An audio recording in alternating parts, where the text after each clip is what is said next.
Good morning, student. I am Savita Kumari from Gateway School. आज class 4th के बच्चों को मैं चैप्टर 3 पढ़ाने जा रही हूँ, किरमिज की गेंद। किरमिज की गेंद पढ़ाने से पहले मैं आपसे पूछना चाहूँगी कि चैप्टर 2 में जो मैंने कहानी बताया था, जैसा सवाल वैसा जवाब, उसको आप लोग समझकर इससे जुड़े सवालों को हल आप लोग किए कि नहीं, क्योंकि क्लास 4 और 5 के बच्चे को बोर्ड पर आंसर लिखाना उचित नहीं होता, क्योंकि आप लोग में यह क्षमता खुद में विकसित करनी होगी कि इससे जुड़े सवालों को खुद से बनाएं और जो समस्या है वो टीचर से पूछें। आप मैसेज करके पूछ सकते हैं व्हाट्सएप पे, आप सर से नंबर लेकर ग्रुप बनाकर भी पूछ सकते हैं कि ये सवाल का जवाब क्या होना चाहिए। ऐसे तो मैं उस कहानी को बहुत अच्छे से समझा चुकी हूँ। आप लोगों को कहीं अगर सवाल को समझ में नहीं आया तो मैं सवाल बताऊंगी, समझाऊंगी और आप इसको बनाइएगा। पहला है, ख्वाजा सरा के तीनों सवाल का क्या कोई और जवाब हो सकता है? अपने मन में सोच कर लिखें। तो सभी बच्चों का मन अलग होता है, सोचने की क्षमता अलग होती है। अगर मैं इसको बोर्ड पे लिखूंगी, आप सभी बच्चे उसी को याद कर लीजिएगा, तो वो तो गलत ना होगा। यहाँ पे करा है कि अपने मन में सोच कर लिखना है, टीचर के मन से नहीं। बच्चे अपने मन से सोच कर लिखेंगे कि उन तीनों सवालों का जवाब कुछ और हो सकता है। सभी बच्चे मेरे अच्छे हैं, टैलेंटेड हैं। आप लोग अपने अपने दिमाग का इस्तेमाल कीजिए और उन जवाबों को लिखिए अपने कॉपी पे। दूसरा सवाल है, अगर तुम ख्वाजा सरा की जगह पर होते तो बीरबल को हराने के लिए कौन से सवाल पूछते?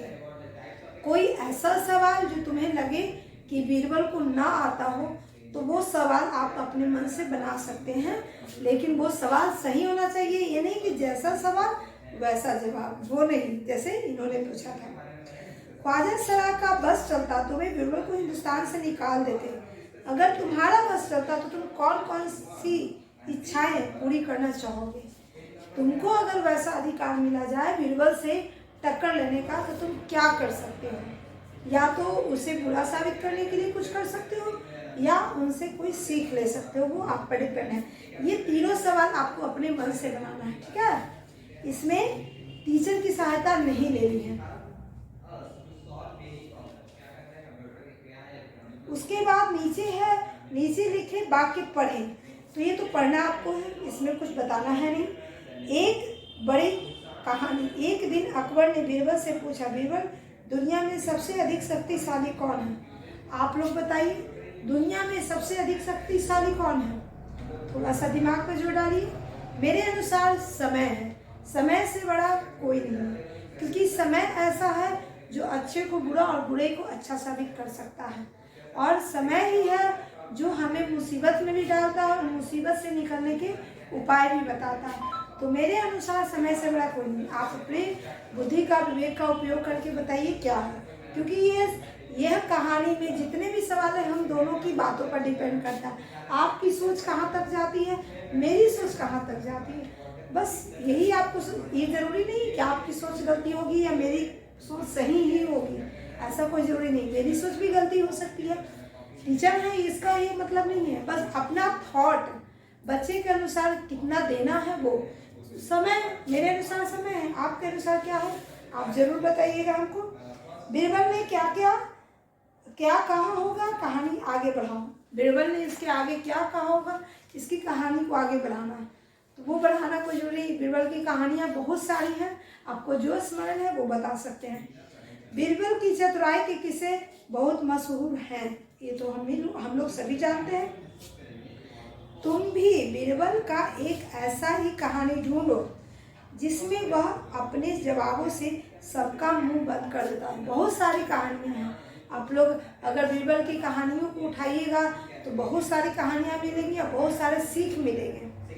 बीरबल की तरह बहुत से अन्य व्यक्तियों की हाजिर जवाबी के किस्से प्रसिद्ध हैं, उनके नाम का पता करो। बहुत सारी कहानियों में बहुत सारे ऐसे हैं जो अपने जवाब और सवाल के लिए प्रसिद्ध हैं। नीचे में कुछ शब्द दिया गया है, उसे इसके समानार्थी शब्द लिखना है। विद्वान का समानार्थी बुद्धिमान भी होता है, और बुद्धिमान का समानार्थी विद्वान भी होता है। अभिमान का अहंकार होता है, संसार को दुनिया भी कहते हैं, मूर्ख को बेवकूफ़ भी कहते हैं, विश्वास को भरोसा भी कहते हैं, कोशिश को प्रयास करना भी कहते हैं। तो चैप्टर 2 का लगभग मैंने आपका कंप्लीट कर दिया है, लेकिन जो सोच कर लिखना है वो आपको स्वयं लिखना है। अब हम चलते हैं चैप्टर 3 की ओर। चैप्टर 3 में है किरमिच की गेंद। किरमिच होता क्या है? गेंद तो सभी जानते हैं, बॉल को कहते हैं, आप भी जानते हैं, मैं भी जानती हूँ। किरमिच क्या होता है? किरमिच एक स्पंज नुमा या कहा जाए तो मोटा कपड़े जैसा होता है, जिससे हम लोग गेंद बनाते हैं। बच्चे को एकदम शॉर्टकट भाषा में अगर मैं बताती हूँ तो आप लोग सावर का गेंद जिसे कहते हैं उसको ही किरमिच की गेंद कहते हैं। सावर का गेंद देखे होंगे, काफ़ी ऊपर का कपड़ा जो लगा हुआ रहता है वो सॉफ्ट होता है और मोटा होता है, वो जल्दी फटता नहीं है। तो किरमिच की गेंद की कहानी पढ़ने के पहले कुछ शब्दार्थ है जो मैंने बोर्ड पे लिखा है, उसको आप समझिए। किरमिच माने स्पंज जैसा कपड़ा, मोटा कपड़ा। बरामदा माने घर के बाहर का खुला हिस्सा। घर के बाहर छोटा सा एक बगीचा के जैसा बना देते हैं, या छोटा सा एक खाली जगह पेड़ पौधे लगा देते हैं, वहाँ पे बच्चे खेलते कूदते हैं, रस्सी फांदते हैं, फुटबॉल खेलते हैं, क्रिकेट खेलते हैं, कुछ भी छोटा सा। अब तो पहले के समय में बहुत ज़्यादा ज़मीन रहने के बाद बड़ा बड़ा बरामदा बनाया जाता था, लेकिन अब तो ज़मीन बहुत कम लोगों के पास रहता है, तो छोटे से ही बनाते हैं। क्यारी। क्यारी माने पौधे को लगाने की पंक्ति। एक मिट्टी का लंबा लंबा आकृति बनाया जाता है और उसी में प्लांट को लगाया जाता है, और उसके अगल बगल थोड़ा गड्ढा जैसा होता है जिसमें पानी डाल दिया जाता है। तो क्यारी मिट्टी का एक पंक्तिबंद लंबा हिस्सा होता है जिसमें पौधे को लगाने की पंक्ति बनाई जाती है। उसी मिट्टी पे पौधे को पंक्तिबद्ध में लगाया जाता है, जिसे हम लोग क्यारी करते हैं। वो मिट्टी का बना होता है। ढूंढना। ढूंढना का मतलब सब लोग जानते हैं, खोजना होता है। निगाह। निगाह का मतलब नज़र। मुंडेर, छत के आगे का हिस्सा जिसको हम लोग रेलिंग कहते हैं या टेरिस कहते हैं। टेरिस भी कहते हैं और रेलिंग भी कहते हैं। मुंडेर, छत के आगे का हिस्सा जिसपे ग्रिल वगैरह लगा रहता है या पतला सा दीवार लगा रहता है, जहाँ पे खुले जगह होते हैं, बैठ सकते हैं, बाहर का नज़ारा देख सकते हैं। क्लब। क्लब का मतलब एक संगठन होता है छोटा सा, जिसमें बच्चों का क्लब होता है, बड़ों का क्लब होता है, जिसमें कुछ लोग आपस में बैठकर किसी भी समस्या का समाधान करते हैं या कोई भी काम कैसे होगा उसके बारे में विचार विमर्श करते हैं। सबूत का मतलब होता है प्रमाण, प्रूफ। रुआंसे। रुआंसे का मतलब उदास, रोया हुआ चेहरा बनाकर, मायूस हो जाना। आजमाया। आजमाया का मतलब उपयोग किया हुआ, मतलब वस्तु को नहीं। आजमाने का मतलब है किसी के बातों को आजमाना या किसी इंसान को आजमाना, उसका इस्तेमाल करना उस वर्ग के लिए कि वो किस तरह से काम करता है, वो कैसा है। चलिए अब हम पढ़ते हैं किरमिच की गेंद। यह कहानी गर्मी के दिनों में, गर्मी की छुट्टियों में एक सोसाइटी की है, एक मोहल्ले की है, जहाँ पे कुछ बच्चे रहते थे। उसमें कौन से बच्चे से कहानी शुरू होती है, हम पढ़ते हैं। गर्मी की छुट्टियां थी, दोपहर के समय दिनेश घर में बैठा कोई कहानी पढ़ रहा था। ये दिनेश नाम का बच्चा जो दोपहर के समय अपने घर में आराम से फैन के नीचे, पंखे के नीचे बैठकर कोई कहानी पढ़ रहा था, और घर के बाहर तेज लहर चल रही थी, जैसा कि अभी के समय में चल रहा है। आप लोग को घर से बाहर निकलना हो तो सुबह या शाम के समय निकलते हैं, जानते हैं आप लोग। अभी तो खैर निकल ही नहीं पा रहे हैं क्योंकि बीमारी का प्रॉब्लम है, कोरोना की वजह से बच्चे घर से बाहर नहीं निकलते हैं, क्योंकि मम्मी पापा का परमिशन रहता है आप लोग घर से बाहर नहीं जाइए। इसी वजह से तो आप लोग का स्कूल भी बंद है, क्योंकि इस बीमारी का इन्फेक्शन आप में ना आए, इसलिए घर पे रहिए, सेफ रहिए। तो यहाँ पे घर से ना निकलने की वजह लहर है, जिसे दोपहर में लू कहते हैं। लू गर्म हवा होता है जो दोपहर के समय चलता है और काफ़ी तेज चलता है, जिससे हमारे बॉडी को इफ़ेक्ट पड़ता है। वो गर्म हवा हमारे शरीर के अंदर अगर प्रवेश करता है तो हमें लू लगने का डर होता है और उसमें प्रॉब्लम होता है, फीवर आ जाता है। तो इससे बचने के लिए हमें गर्मी के दिनों में दोपहर में नहीं निकलना चाहिए, और निकलेंगी तो छाता पहनकर पूरे बॉडी को ढक कर निकलना चाहिए, ताकि गर्म हवाओं का असर हम पे न हो। चलिए तो पढ़ते हैं कहानी। तभी पेड़ के पत्तों को हिलाती हुई कोई वस्तु धम से घर के पीछे वाले बगीचे में गिरी। घर के पीछे उसके बगीचा था और उसमें ऐसा महसूस हुआ कि कोई भारी सा वस्तु पेड़ से टकराते हुए, पत्तियों से टकराते हुए नीचे जमीन पर धम से गिरी। वह आवाज़ सुनकर दिनेश घर से बाहर निकला। बाहर निकलकर वह ढूंढने लगा कि इस जगह पे आवाज़ आया, यानी कहीं आसपास में कुछ गिरा है। ढूंढते ढूंढते एक जगह उसको बॉल दिखाई दिया, जिसको किरमिच की गेंद कह रहे हैं। वह मोटा कपड़ा से बना हुआ बॉल था, एकदम नया था, उसका उपयोग शायद नहीं किया गया था। तो इस प्रकार किसी का होगा जो खेलने के लिए फेंका होगा, तो वह उसके बगीचे में आ गया। वह गेंद लेकर सोचने लगा किसका है और नया गेंद है। वो लेकर उसी समय उसकी मम्मी की आवाज़ आया कि सभी लोग घर में सोए हुए हैं, तुम बाहर क्या कर रहे हो, लहर चल रहा है, लू चल रहा, चलो घर के अंदर आओ। मम्मी परेशान हो जाती है, बच्चे आप भी बाहर निकलते होंगे तो मम्मी डांटती होंगी, बाहर नहीं चलो अंदर। हम लोग भी ऐसा करते हैं। तो वह घर के अंदर आया। वह अपने रूम में आकर सोचने लगा कि यह बॉल आखिर है किसकी। चलो शाम के समय में दोस्तों से मिलेंगे तो पूछेंगे एक एक करके कि यह बॉल किसकी है। शाम का समय हुआ, सभी दोस्त इकट्ठे हुए। वहाँ पे सभी दोस्तों से उसने बारी बारी पूछा कि एक बॉल हमको मिला है, वह नया है और वह किसका है, ये तुम लोग बताओ। सभी दोस्त में से 2-3 दोस्त बोलने लगे मेरा है। तो वो पूछा पहचान बताओ, उसका रंग बताओ। लेकिन जब उसका होता तभी तो वह पहचान बताता। हम लोग सभी जानते हैं कि लड़कों को बॉल बहुत प्रिय होते हैं, बैट और बॉल खेलना सबसे ज़्यादा पसंद करते हैं। लड़कियों को गुड़िया, गुड्डे, इन सभी से पसंद करते हैं।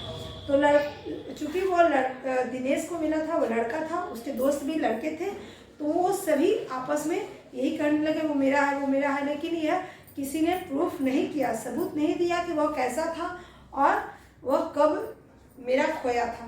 किसी ने कहा 4 महीने पहले, किसी ने कहा 5 महीने पहले, 6 दिन पहले। इस तरह से सभी की बातें झूठे साबित हो रही थी।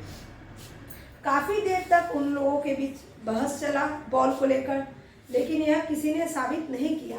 तभी एक दीपक नाम का लड़का था जो झूठ बोलने में काफ़ी माहिर था और झूठ बोलकर उसने कहा कि तुम बॉल मेरे सामने लाओ, मैं प्रूफ कर दूंगा कि यह बॉल मेरा ही है। तो दिनेश ने कहा कि बॉल को देखकर तो कोई भी प्रूफ कर सकता है कि वो मेरा है, क्योंकि उसका रंग रूप से देख लेगा तो वो बोल ही सकता है। लेकिन उस दीपक के कुछ दोस्त थे जो उसी के अनुरूप थे, मतलब उसी के चाल के अनुरूप वो भी सोचे कि किसी भी तरह बॉल दीपक को आ जाएगा, हम इसके दोस्त हैं तो साथ में खेलेंगे। इस तरह से उन लोगों ने भी दीपक का ही साथ दिया वो बॉल को लेने के कारण। तो वो लेने के लिए बहुत जिद दिया। बहुत बहस होने के बाद लास्ट में दिनेश को वो बॉल लाकर दिखाना पड़ा। दिखाने के बाद दीपक ने कहा कि ये मेरा ही बॉल है। इस तरह से मतलब उसने और उसके दोस्तों ने उस पर बहुत दबाव डाल दिया, जिस वजह से वो बॉल लास्ट में उनको देना पड़ा। देते ही दिनेश ने कहा कि छोड़ो, झगड़ा क्या करना, चलो सभी लोग इस बॉल से खेलते हैं। सभी ने एक दोस्त ने बैट लाया और सभी वहाँ पे खेलना शुरू किए। जैसे ही खेलना शुरू किए तो उनमें से एक बच्चे ने जोर से बैट से बल्ले से बॉल को मारा और वह बॉल दूर जाकर सड़क पे जा रहे एक स्कूटर के ट्रॉली में जाकर गिर गया। ट्रॉली का मतलब जालीनुमा एक हिस्सा जो स्कूटी में लगा रहता है, वो उसमें वस्तु सामान को लोग लाते हैं, ले जाते हैं, उसमें रखकर उसी में बॉल गिरा। स्कूटर वाले को पता भी नहीं चला कि इसमें बॉल आया, क्योंकि स्कूटर वो जा रहा था, उसकी आवाज़ से, ध्वनि से उसको पता नहीं चला। इन लोगों ने काफ़ी चिल्लाया कि रुको रुको रुको स्कूटर, यह बॉल मेरा है, गिर गया आप। लेकिन उसको आवाज़ सुनाई नहीं पड़ा। कुछ दूर तक दौड़ कर भी गया लेकिन वह नहीं सुना। इस प्रकार वह बॉल स्कूटी वाले के साथ चला गया। तभी सभी दोस्त एक दूसरे का चेहरा देखे और सभी हंसने लगे। क्यों हंसने लगे? वे सभी जानते थे कि बॉल ना आपका था ना मेरा था। वो बॉल जहाँ से आया उसी प्रकार वह कहीं और भी चला गया। इस प्रकार सभी हंसते हुए अपने घर की ओर चले गए। काफ़ी इंटरेस्टिंग कहानी लगा। इसलिए इंटरेस्टिंग लगा, मैं तो बॉल नहीं खेलती हूँ, लेकिन आप लोग तो बॉल खेलते हैं, तो आप सभी को काफ़ी अच्छा लगा होगा। इससे जुड़े सवाल को बनाने में भी काफ़ी मज़ा आएगा। क्यों आएगा ना? चलिए इससे जुड़े सवालों को भी मैं बताती हूँ। दिनेश की माँ मशीन चलाते चलाते बोली, बेटा कहाँ जा रहे हो? उसकी माँ दोपहर के समय में घर पे सिलाई कर रही थी और जब इसने बॉल का आवाज़ सुना, बाहर निकला तो उसने पूछा, दिनेश की माँ कौन सी मशीन चला रही थी? सिलाई मशीन। तुमने उस मशीन को कहाँ कहाँ देखा है? हमने टेलर में देखा है, कई लोगों के घर में देखा है। बन जाएगा। दिनेश ने सारी सीताफल की बेल छान मारी, यानी जिस बगीचे में वह बॉल ढूंढ रहा था वहाँ बेल के पेड़ और सीताफल के पेड़ थे और उन सभी पेड़ों के बीच में अंदर जाकर वह ढूंढने लगा तो बेल और सीताफल को देखा था। दिनेश क्या खोज रहा था? किरमिच की बॉल, यानी बॉल ढूंढ रहा था। दिनेश को कैसे पता चला होगा कि क्यारी में वह चीज़ गिरी है? क्योंकि वह अंदर की ओर जा कर देख रहा था तो क्यारी के पास वह गिरा हुआ था। दीपक बार बार गेंद को अपना क्यों बता रहा होगा? खेलने के लिए, क्योंकि हम बच्चों को जो चीज़ अच्छा लगता है वह चाहते हैं कि वह मेरे पास रहे। चलिए हो गया। दीपक ने गेंद को अपना बताने के लिए इसके बारे में कौन कौन सी बातें बताई? दीपक अपना बनाने के लिए वह कौन कौन सी बातें बताई? वह बताया कि 5-6 महीना पहले मेरे भैया के डांटने के बाद वह बॉल भैया ने फेंक दिया था, वही बॉल होगा, मेरा ही है, जबकि ऐसा नहीं था, वह नया गेंद था, 5-6 महीना पहले से गिरा हुआ गेंद नहीं था। चलिए, अगर दीपक और दिनेश गेंद के बारे में फैसला करवाने तुम्हारे पास आते तो तुम गेंद किसे देती? यह भी बताओ कि तुम यह फैसला किन बातों को ध्यान में रखकर करती? मेरे पास अगर आता, यानी आपके पास अगर जाता तो आप क्या करते? वो आपकी बातें हैं। मेरे पास आता तो मैं कुछ और करती, लेकिन आपके पास आता तो आप क्या करते? किस तरह से वो बॉल को दीपक को देते, दिनेश को देते, किसको देते, वो आप बताइएगा। गेंद स्कूटर के साथ कहीं चली गई। गेंद जो है स्कूटर के साथ कहीं चली गई, अभी बताया ना। उसके बाद गेंद के साथ क्या हुआ होगा? गेंद के साथ होना क्या है? वह बड़ा इंसान, बड़े आदमी गेंद तो नहीं खेलेगा, बड़ा आदमी बच्चा थोड़ी है। वह जरूर घर गया होगा, वहाँ पे उसके बच्चे होंगे, गेंद को देखे होंगे, बोले लेकर खेलने लगे होंगे। और क्या हो सकता है गेंद के साथ? इस प्रकार हमने इस चैप्टर को भी पढ़ लिया, इससे जुड़े सवालों को भी बना लिया। इसमें जुड़े जितने भी सवाल हैं आप लोग आसानी से बना सकते हैं, कोई ऐसा कठिन सवाल नहीं है जिसको आप नहीं बना सकते। चलिए, चैप्टर 3 को हम लोगों ने आज पूरी तरह कंप्लीट कर लिया है। शब्दार्थ ये सब आप लिख लीजिएगा फेयर कॉपी में। उसके बाद इससे जुड़े सवालों को बनाइएगा सोच समझकर। अगर कहीं समस्या होगा तो हमें व्हाट्सएप कीजिएगा। आज की वीडियो के लिए बस इतना ही। चैप्टर 5 को अगले वीडियो में बताएंगे। अगर आपका प्रॉब्लम आया हम तक तो हम बोर्ड पर भी लिखकर उसका हल बताएंगे। लेकिन आप चूँकि क्लास 4 के बच्चे हैं तो इतनी क्षमता तो आप में है कि सवाल के जवाब आप बना सकते हैं। आज की वीडियो के लिए बस इतना ही। धन्यवाद। नेक्स्ट वीडियो का इंतजार कीजिए।